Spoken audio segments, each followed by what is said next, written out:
जय हिंद प्यारे बच्चों, स्वागत है आपका पैरामाउंट एकेडमी फतेहपुर में। और लास्ट वीडियो में हमने डिस्कस किए थे फार्मूले, त्रिभुज के फार्मूले डिस्कस किए थे ना। आज उन्हीं पे हम कुछ क्वेश्चंस लेके आए हैं, उनको सॉल्व करते हैं। देखिए, त्रिभुज का फार्मूला हमने डिस्कस किया था। त्रिभुज के प्रकार मैंने बताए थे। त्रिभुज 3 प्रकार के होते हैं, 6 प्रकार के होते हैं। 3 प्रकार की हमने चर्चा की थी। तो 6 त्रिभुज 6 प्रकार के होते हैं, 3 भुजाओं पर आधारित और 3 कोण पर आधारित। हमने चर्चा की थी 3 त्रिभुज भुजाओं पे। ठीक है, कोण पर मैं बोला था कि कोण का यूज़ हो सकता है यहाँ पे, बट उसका ज़्यादातर यूज़ कहाँ होगा? ज्योमेट्री में होगा। अभी फिलहाल हम लोग को पढ़ने किस पे?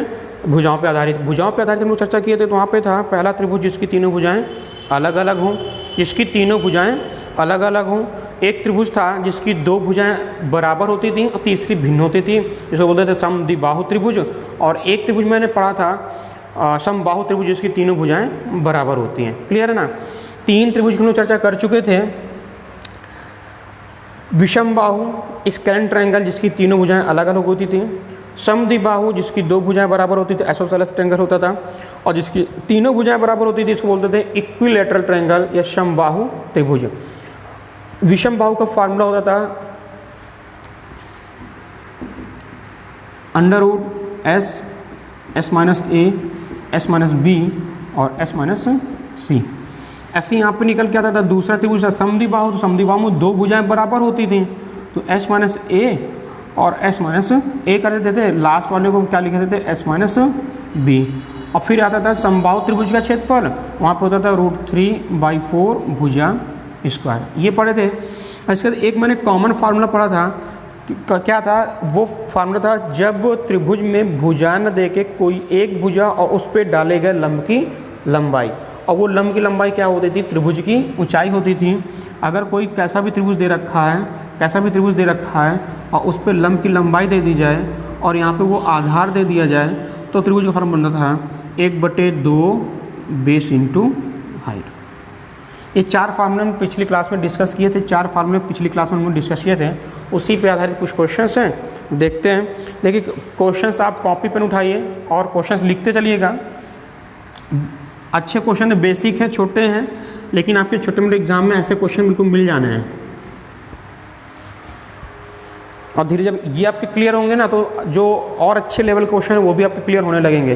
तो कॉपी में लिखना ज़रूर। हमें पता है बहुत से बच्चों को आ रहे होंगे, कोई दिक्कत नहीं, लेकिन आप पेन चला लोगे तो ज़्यादा पब्लिक बेटर होगा। जो आप लोग वीडियो देख रहे हो, तो भले आप क्वेश्चन नहीं लिखो। जिनको मेंस्ट्रुएशन आ रहा होता है तो आप क्वेश्चन सॉल्व करो। भले आपको लगना ये तो ईजी हो जाएगा सॉल्व, बिल्कुल सही है। कभी क्या होता है ना कि एक कहावत है, देखन में छोटन लागे घाव करे गंभीर। अक्सर क्या होता है, ह्यूमन एरर होती है। बहुत छोटा क्वेश्चन दे रखा है और हम लोग कॉन्फिडेंस रहता है कि बिल्कुल हो जाएगा, ये तो तुरंत हो जाना है। और जल्दबाजी, एग्जाम प्रेशर और जल्दबाजी में हम लोग क्या करते हैं, उस छोटे से क्वेश्चन को दे कुछ और रखे होते हैं और दिमाग कुछ और होता है और हम लोग टिक गलत लगा लेते हैं। तो ये चीज़ें बिल्कुल इग्नोर मार दीजिए। नहीं, हमारा आ रहा तो हम नहीं करेंगे। आ रहा है तो क्या हुआ, आप क्वेश्चन सॉल्व करो। बाकी जिनको नहीं आ रहा वो देखेगा, हम लोग सॉल्व कराते हैं, समझाते हैं। एक समबाहु त्रिभुज की प्रत्येक भुजा, तो समबाहु का क्षेत्रफल होता है √3/4 भुजा स्क्वायर। अभी मैंने चर्चा की है। भुजा दे रखा है 8,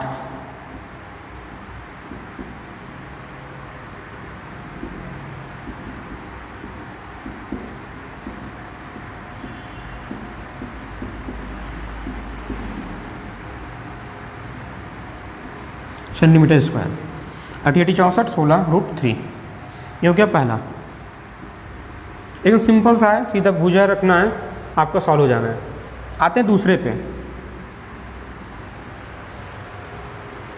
समझ में आ गया तो देखिएगा, समझ में आ रहा होगा। बहुत टफ नहीं है, बिल्कुल नॉर्मल सा क्वेश्चन है। नेक्स्ट, एक समबाहु त्रिभुज का क्षेत्रफल दे रखा है। देखो, फिर से क्षेत्रफल बात कर रहा है, तो यहाँ फिर हम क्षेत्रफल फार्मूला सीधा लगा लेते हैं। त्रिभुज समबाहु त्रिभुज का क्षेत्रफल होता है √3/4 भुजा स्क्वायर। पिछले क्वेश्चन में क्या दिया हुआ था? भुजा दी हुई थी, भुजा की जगह रख दिया था। अब यहाँ भुजा नहीं दी हुई है, जब नहीं दी है तो उसको वैसे ही छोड़ दो। ये वैसे छूटेगा, भुजा वैसे छूटेगी। क्षेत्रफल दे रखा है तो क्षेत्रफल की जगह क्षेत्रफल का वैल्यू रख दो। और ये आपका मल्टीप्लाई में न्यूमरेटर पे ये मल्टीप्लाई कैंसिल हो जाएगा। डिवाइड वाला कहाँ जाएगा? मल्टीप्लाई में जाएगा तो हो जाएगा 16। ए स्क्वायर का वैल्यू आ गया 16।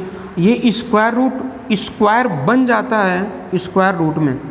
याद रखना, जब भी आपको स्क्वायर कहीं दिख जाए, स्क्वायर को पक्षांतर दूसरी साइड बना देना वर्गमूल, उधर से आपका वर्ग हट जाना है।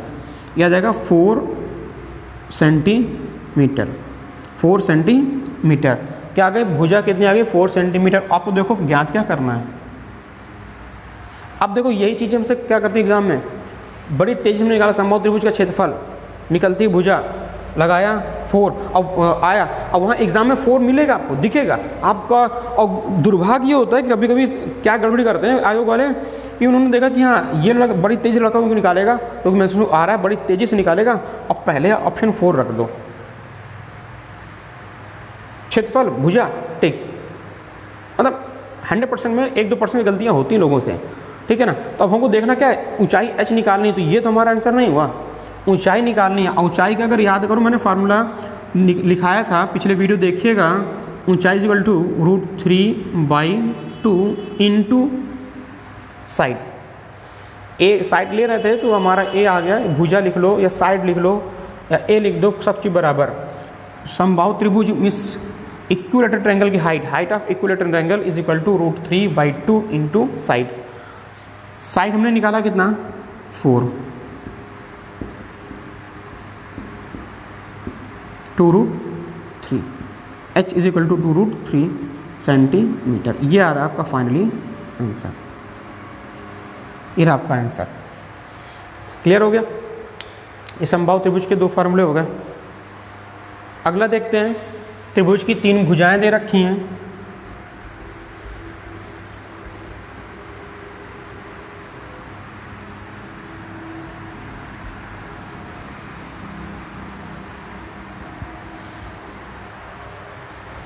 त्रिभुज की 3 भुजाएं दे रखी हैं और तीनों अलग अलग दी हुई हैं।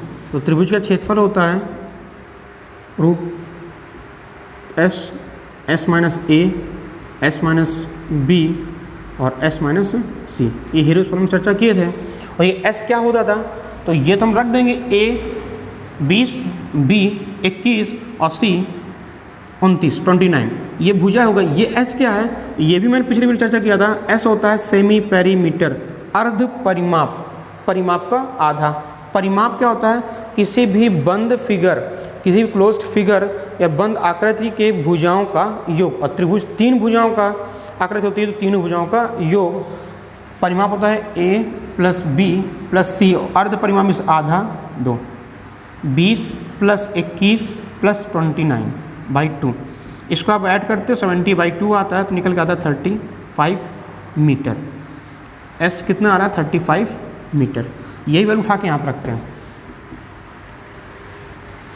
35 इंटू 35 में पहली भुजा घटाओगे 20, बचेगा 15। 35 में सेकेंड भुजा b घटाओगे 21 घटाओगे तो आएगा 14। और 35 s - c करोगे मीन्स 35 में से 29 घटेगा, आएगा 6। अब करना क्या है, इसके फैक्टर कर लो, इनके सबके फैक्टर बन जाएंगे। तो 7 5 जा 7 × 5 = 35, 5 3 15, इसका करोगे 7 दूनी 14, इसका करोगे 2 3 6। ये 35 का फैक्टर गुणनखंड, ये 15 का, ये 14 का, ये 6 का। अब वर्गमूल में 2 में से बाहर लेते हैं तो 7 7 49, 49 का वर्गमूल कितना आएगा 7। ऐसे 5 25, 25 का वर्गमूल कितना 5। ऐसे 3 × 3 = 9, कितना 3 और ये 2, आ गया कितना 210 मीटर स्क्वायर। ये रहा आपका फाइनली आंसर। क्लियर हो गया होगा। जब तीनों भुजाएं अलग अलग दी हों तो विषम बाहु होगा। विषम बाहु के लिए क्या लगाना होगा, heroes formula s, s-a, s-b, s-c। Clear होगा, देख लीजिएगा। नेक्स्ट करते हैं। नेक्स्ट करने से पहले इसका भी एक तरीका और है, उसको भी देख लेते हैं, दोनों यहाँ पे डिस्कस कर लेते हैं। ये कब लगेगा, कैसे पता चलेगा, तो बस आपको पता कब करना, जब त्रिभुज की तीनों अलग अलग भुजाएं दी हों तो एक बार ये चेक कर लेना कहीं ये ट्रिपलेट तो नहीं बन रहे हैं। और ट्रिपलेट अगर बनेंगे तो पाइथागोरस प्रमेय को फॉलो करते हैं। ट्रिपलेट मीन्स होता है पाइथागोरस प्रमेय। पाइथागोरस प्रमेय को जो फॉलो करते हैं वो हमको ट्रिपलेट में बोलते हैं कि ट्रिपलेट ये हैं। अब पाइथागोरस फॉलो करेंगे तो वो बन जाएंगे समकोण त्रिभुज पे आ जाएंगे। अगर पाइथागोरस प्रमेय फॉलो हो रही है तो किस में आ जाएगा, समकोण त्रिभुज में, क्योंकि समकोण त्रिभुज में पाइथागोरस प्रमेय लगती है। अब ट्रिपलेट क्या होगा, ट्रिपलेट ये होता है कि किन्हीं 2 छोटी भुजाओं के वर्गों का योग 20 का वर्ग, 21 का वर्ग, किसका योग, सम ऑफ 20 स्क्वायर 21 स्क्वायर किसके इक्वल होना चाहिए, 29 के। और ये हो रहा है, यहाँ ट्रिपलेट बन रहा है, ठीक, ये ट्रिपलेट बन रहा है। और ट्रिपलेट बनने का मतलब है, ऐसे ट्रिपलेट छोटा सा दिखा देगा एग्जाम्पल कि 4, 5 और 3, 4, 5 ये ट्रिपलेट है। इसका स्क्वायर करते हो तो ये आएगा 9, ये 16 और दोनों का योग कर दोगे और इसका स्क्वायर करोगे 25, बराबर आ रहा है और ये पाइथागोरस फॉलो कर रहा है। ऐसे ट्रिपलेट क्या होता है, पाइथागोरस प्रमेय को फॉलो करते हैं। तो आप इसका स्क्वायर करना, इसका स्क्वायर करना, दोनों को ऐड कर देना, वो किसके बराबर होगा, 29 के स्क्वायर के बराबर होगा। और जैसे ही फॉलो होगा मतलब पाइथागोरस प्रमेय लागू होगी मतलब कहाँ होगा, समकोण त्रिभुज में होगा। और समकोण त्रिभुज का मतलब होता है 90 डिग्री। ऊंचाई क्या होती है त्रिभुज में, ऊंचाई सदैव लंबवत होती है। ये अभी चर्चा हमने पिछली क्लास में किए थे कि ऊंचाई क्या होती है, लंबवत होती है। कैसा भी त्रिभुज हो, ऊंचाई करोगे तो लंबवत सदैव जाती है। लंब मीन्स ऊंचाई, ऊंचाई मीन्स लंब। अब ये लंब है, ये ऊंचाई होगी तो इसको ऊंचाई मान लेते हैं, इसको आधार। और सबसे बड़ी भुजा सदैव क्या होगी, कर्ण होगी। तो सबसे बड़ी भुजा 29। अब इसको चाहे 20 ले लो, इसको 21 ले लो, किसी की इच्छा कर रहे हैं हम इसको 20 लेना चाहते हैं, इसको 21 लेना चाहते हैं, इसको 20, कोई दिक्कत नहीं। ये फिक्स रखना है आपको। तो सबसे बड़ी भुजा होगी वो कर्ण होगी। लंब आधार से कोई मतलब नहीं, चाहे इसको उठा रख लो चाहे इसको उठा रख लो। निकालते इसका क्षेत्रफल। याद करो मैंने बताया था 1/2 आधार गुणे ऊंचाई। 1/2 आधार कितना है, 21 है। ऊंचाई कितना माना, 20, कैंसिल करोगे 10, 210 सेंटीमीटर स्क्वायर, ये आ गया। आपका सर इसमें समय लग रहा है, अरे समय नहीं लग रहा। समय क्यों लग रहा है, क्योंकि इसमें मैंने आपको समझाना है, ठीक है। अगर मैं समझाऊँ नहीं तो आएगा समझ में, बाकी जब समझ में आ गया है ना, तो अगर ये ट्रिपलेट समझ में आ रहा है तो बहुत छोटी चीज़ें तुरंत हो जानी है, बहुत बड़ा नहीं है, समझा रहे इसलिए टाइम लग रहा है। आप बस देख लो ना कि ट्रिपलेट बन रहा है। ओवरऑल आपने क्वेश्चन देखा तो आप देखा कि हाँ ट्रिपलेट, पहली 2 का स्क्वायर 30 के बराबर आ रहा है। तो आपको करना क्या है, छोटी भुजाओं का गुणनफल आधा। देखो छोटी भुजाओं के गुणनफल का आधा ओवरऑल कर सकते थे, इसका आधा करोगे 10, 10 गुणे 21 210 हो गया। लिखना ही पड़ा। अब इससे जब लिखना ही नहीं पड़ा तो इससे छोटा क्या होगा, बोलो हाँ है ना, ठीक है। चलिए नेक्स्ट आते हैं।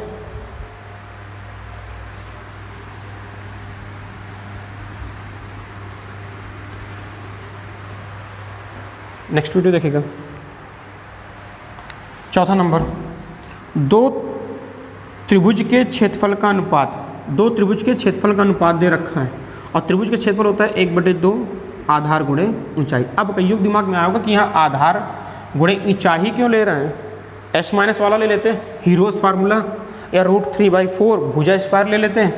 तो भैया इसलिए ले रहे हैं, वहाँ पे क्वेश्चन आगे देखिएगा लिखा हुआ है आधार ऊंचाई का अनुपात और निकालना क्या है, उनके आधार की लंबाई का अनुपात। ऊंचाई और लंबाई दे रखा है, ऊंचाई और लंबाई दे रखा है ना, तो हमको 1/2 बेस इंटू हाइट आधार ऊंचाई वाला फार्मूला लगाना है। पहला त्रिभुज है तो 1 मान लेते हैं और दूसरा त्रिभुज है तो दूसरे का हम लोग आधार 2 और ऊंचाई 2 मान लेते हैं। इनका अनुपात दे रखा है कितना, 4/3। अनुपात को हम लोग भिन्न पे लिख सकते हैं, तो मैंने सीधा त्रिभुज का पहले त्रिभुज का क्षेत्रफल अनुपात दूसरे त्रिभुज का क्षेत्रफल, और इसकी वैल्यू दे रखा है 4/3 वैल्यू रखते हैं। देखिए ये ऊपर 1/2 नीचे 1/2 कैंसिल हो गया। b1/b2 वैसे छोड़ देते हैं।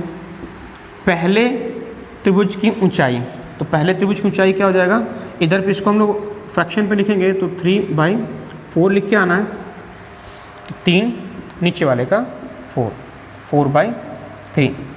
b1/b2 = 4/3। डिवाइड वाला मल्टीप्लाई पे, मल्टीप्लाई वाला डिवाइड पे आ जाना है 16/9। b2 आ जाएगा 16√9। b1/b2 = 16 × 9। ये रहा आपका छोटा सा क्वेश्चन। ये 4 क्वेश्चन हो गए। आगे क्या आते हैं, कुछ क्वेश्चन और कर लेते हैं, 1-2 क्वेश्चन थोड़ा सा ठीक ठाक मिलेंगे, इससे ज़्यादा क्वेश्चन अच्छे मिल जाने हैं। चलिए नेक्स्ट देखते हैं।